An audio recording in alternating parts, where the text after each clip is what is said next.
So మనం ఇప్పుడైతే వచ్చేసాము వాల్మీకి ఆశ్రమం అండ్ లవకుశల జన్మస్థలం ప్లేస్కి అయితే కనుక. ఫస్ట్ అయితే కనుక మీకు అంతకన్నా ముందు ఒక ఇంపార్టెంట్ ప్లేస్ అయితే చెప్పాలి, అదే ఇదనమాట. ఇదంతా గంగాజలం, అంటే గంగా నీరు అయితే కనుక ఇక్కడ ప్రవహిస్తూ ఉంటుంది. ఇంకా బండ్లు ఇక్కడైతే కనుక నీళ్ళు అనేది చాలా లోతు అయితే తక్కువ ఉన్నాయి, కాకపోతే ఇంకా బండ్లు అనేది అక్కడ అట్లా బ్రిడ్జ్ లాగా అయితే కట్టినారు. సో ఇక్కడ మీరైతే కనుక ఇక్కడ బోర్డు చూడొచ్చు. ఈ బోర్డులో అయితే కనుక క్లీన్గా అయితే కనుక గంగాక నదీ కా పతి గహర్ హై అని మొత్తం అంతా హిందీలో అయితే రాశారు. ఇప్పుడు నేనైతే కనుక అక్కడ ఫ్రెష్గా అయితే స్నానం చేశాను, నీళ్ళు అయితే అస్సలు లేనే లేవు. అండ్ ఇక్కడ ఉన్నారు కదా, ఇదంతా వేరే అంటే మామూలుగా అయితే కనుక వేరే వాళ్ళు వచ్చి ఇక్కడ స్నానం చేస్తారు, కానీ ఇక్కడ అలా కాదనమాట. ఈ ఊరోళ్ళకి మొత్తం అంతా ఆధారం మొత్తం ఇదే అనమాట. అండ్ ఇక్కడ ఒక గంట అయితే ఉంది, ఇక్కడ ఒక రాగి చెట్టు అయితే ఉందన్నమాట. ఇక్కడ ఇంకా అందరూ అయితే పూజ చేస్తున్నారు. సో ఇప్పుడైతే ఇంకా మనం లోపలికి అయితే వెళ్దాం, కానీ అంతకన్నా ముందు ఇక్కడ మనకి హనుమాన్ టెంపుల్ అయితే వస్తుంది. హనుమాన్ టెంపుల్ అయితే ఇంకా వచ్చేటప్పుడు దర్శించుకుందాంలేండి. మెయిన్గా అయితే కనుక లోపలికి పోయేసి అక్కడ మనం వాల్మీకి ఆశ్రమం అండ్ లవకుశుల జన్మస్థలం ప్లేస్ అయితే రెండు ఒకటే అనమాట. సో అయితే నీట్గా అయితే కన్స్ట్రక్ట్ చేశారు. సో మనమైతే ఇంకా ఇప్పుడు వెళ్ళైతే చూద్దాము.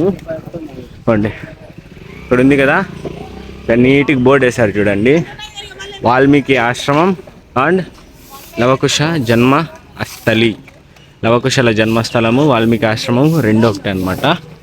ఇక్కడ ఇవన్నీ రీసెంట్ టైంలో అయితే ఇంకా డెవలప్ చేశారు, పూర్వం అయితే ఇవేవి లేవు. సో అది మ్యాటర్. ఇక్కడ మీరు పైన అయితే ఇంకా మీకు ఇంకొకటి చూపిస్తా. మనకి రాముడు అశ్వమేధ యాగం చేసేటప్పుడు గుర్రాన్ని అయితే వదులుతాడు కదా, ఆ గుర్రాన్ని అయితే కనుక పట్టుకునే ప్లేస్ అయితే కనుక ఇక్కడైతే ఇంకా నీట్గా మెన్షన్ చేశారు. అండ్ అక్కడ హనుమంతుని కనుక స్టాచ్యూ అయితే ఉంది. సో మనమైతే కనుక ఇక్కడ ఫస్ట్ అయితే కనుక ఇక్కడ చూడొచ్చు. చూడండి నీట్గా లవకుశల వాళ్ళు ఇక్కడ పట్టుకుంటారు కదా, దాన్ని అయితే కనుక ఇక్కడ మెన్షన్ చేశారు.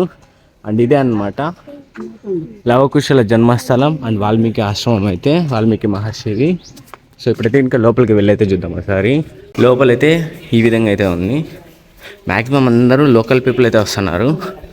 అండ్ ఇక్కడైతే ఇంకా ఇలా అయితే ఉన్నారు. ఇప్పుడు చూడొచ్చు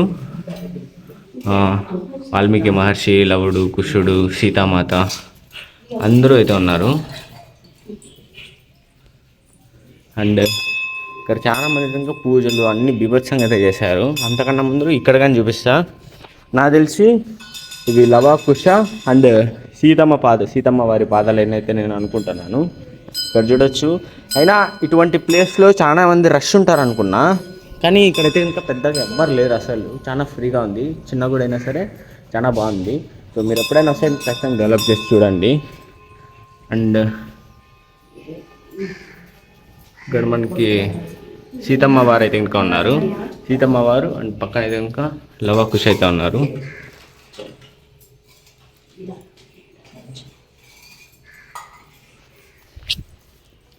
సో అది మ్యాటర్.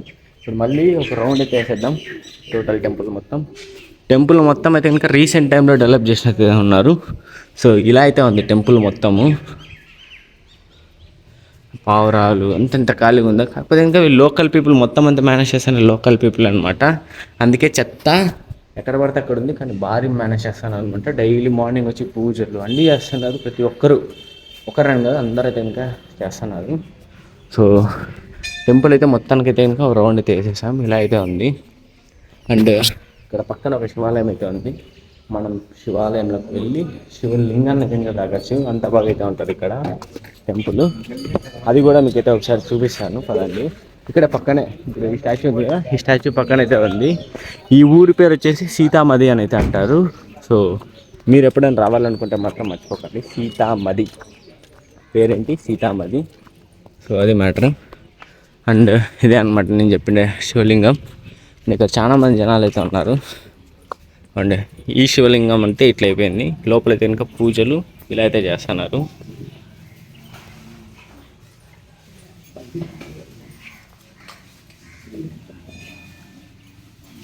పూజలు అయితే చాలా గట్టిగా చేస్తారు ఇక్కడ. సో చూశారు కదా, అదనమాట. మనం కనుక అక్కడ గంగాజలం నుంచి తీసుకొని వచ్చి ఇక్కడ చేయొచ్చు, ఎవ్వరేమంటారు, అందరు ఈక్వల్గా అయితే ఉన్నారు. అండ్ అది మ్యాటర్. అండ్ ఇక్కడ మీరు చూడొచ్చు ఇంకొక టెంపుల్, అదే స్టాచ్యూ నేను చెప్పా కదా, హనుమంతుల వారిని కట్టేసిండేది లాగా అయితే ఇంకా డిజైన్ చేశారు. నెక్స్ట్ ఇప్పుడు ఇది అయిపోగానే మనం నెక్స్ట్ అక్కడ నేను చెప్పా కదా ఇక్కడ ఎగ్జాక్ట్గా హనుమాన్ టెంపుల్ ఉందండి ఎంట్రన్స్లో, అక్కడికైతే వెళ్ళిపోదాము. సో హనుమాన్ టెంపుల్ దగ్గరికి అయితే వెళ్దాం. అక్కడ కూడా మనం లోపలికి వెళ్ళొచ్చు. అక్కడ కూడా చాలా అంటే చాలా బాగుంది. నేనైతే ఇంకా అసలు నమ్మలేకపోతున్నా. అంటే ఇది ఒక యూపీలో అయితే ఉంది. సో కాబట్టి అయోధ్య చాలా దగ్గర ఉంది. ఇది ఒక అరౌండ్ 200 కిలోమీటర్స్ ఏమో రాచ్చాము, అంత కనుక రాదు నాకు తెలిసి, కరెక్ట్గా తెలియదు. నేను దీన్ని ఈ మ్యాప్స్ లింక్ అయితే ఇంకా మర్చిపోకుండా గూగుల్ మ్యాప్స్ లింక్ కింద అయితే ఇస్తాను, ఒకసారి వెళ్తారో చెక్అవుట్ చేయండి. అండ్ ఇప్పుడైతే ఇంకా మనం ఇటు సైడ్ ఇక్కడ టెంపుల్ నుంచి ఇలా బయటికి రాగానే మనకి ఇక్కడ పక్కనైతే ఇలా అయితే ఉంటుంది. సో ఇక్కడే అనమాట హనుమాన్ స్టాచ్యూ అయితే ఉంటుంది, ఆంజనేయ స్వామి గుడి. ఇక్కడంతా నేచర్ కానీ అంతా మొత్తం అంతా సూపర్గా అయితే ఉందబ్బా నిజం. అటు చూడండి లోపల హనుమంతుల వారు ఎంత బాగున్నారు. సో మనం ఇలా లోపలికైతే వెళ్ళి చూడొచ్చు. లోపలికైతే వెళ్ళేసి మనం అక్కడ చూస్తున్నారు కదా, ఇలా మనం లోపలికైతే నీట్గా వెళ్ళైతే ఇంకా ముక్కోవచ్చు హనుమంతుల వారిని. సో ఎవ్వరు మనల్ని అయితే ఏమి అంటారు, అది మ్యాటర్. అండ్ మొత్తానికైతే మీకు ఇక్కడ ఉండే ప్లేసెస్ని అయితే ఇంకా మంచి కవర్ చేశాను నేను అనుకుంటున్నా. ఇటువంటి మరిన్ని వీడియోస్ కోసం ఏం చేయాలో మీకు తెలుసు అనుకుంటా. మర్చిపోకుండా మన ఛానల్ అయితే సబ్స్క్రైబ్ చేసుకోండి.